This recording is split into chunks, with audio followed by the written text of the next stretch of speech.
सुदृढ़ हेब ओडिशा पुलिस को मजबूत करने पर विधानसभा मुख्यमंत्री मोहन चरण माझी एकाधिक घोषणा। एसआई एएसआई इन्स्पेक्टर 9000 मोटरसाइकल जोगाई दिज्व। 1000 ट्राफिक कर्मचारी पदवी सृष्टि करा। वाईएसपी रे 4000 पदवी सृष्टि करा। सेही भली 10टी ओड्राफ टीम पर अनुमोदन दि जाइछि। एमरजेंसी रेस्पॉन्स सिस्टम पर बजेट रे 117 कोटी टंका व्यय बराद होइछि एवं ओडिशा पुलिस रा विभिन्न रैंक रे 2922 टी पदवी पूरण करा जिवो। नुआ करी सृष्टि करा जाइथिबा पुरी स्पेशल सिक्योरिटी पैट्रोलिंग रो 1083 टी पदवी पूरण पई अनुमोदन दिया जाइछि। सेही भली 2298 टी होमगार्ड पदवी पूरण पई अनुमोदन मिलिछि।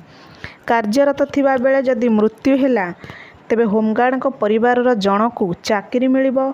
10टी सरकारी मेडिकल कॉलेज रे गोटे लेखाएं आउटपोस्ट रहिबो। सेही भली नक्सल विरोधी ऑपरेशन पई समस्त समर्थन जोगाई दिया जिवो बोली कहिसंती मुख्यमंत्री मोहन माझी।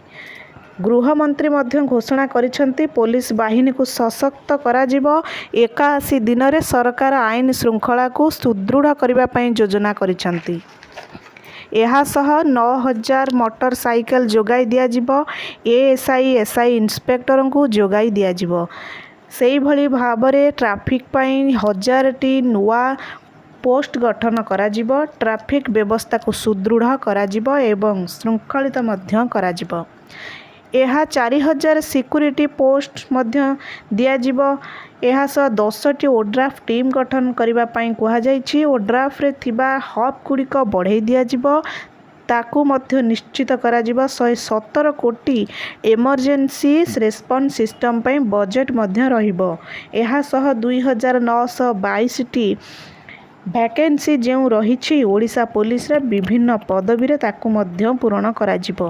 सेही भली 1083 टी जो वैकेंसी पोस्ट गुड़िक रही स्पेशल सिक्योरिटी पैट्रोलिंग पूरी पाई रही श्रीमंदिर सुरक्षा पाई से गुड़ी को पूरण हेबो।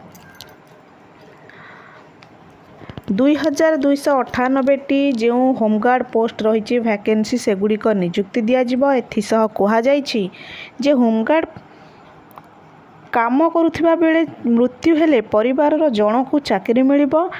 यह सह गवर्नमेंट मेडिकल कॉलेज रे आउटपोस्ट मध्य रही ताहार मध्य व्यवस्था करा जिवो। यह कहा जाई पारे जे ओडिशा पुलिस आहुरी सशक्त करिबा पई सरकार प्रयास करिसंती।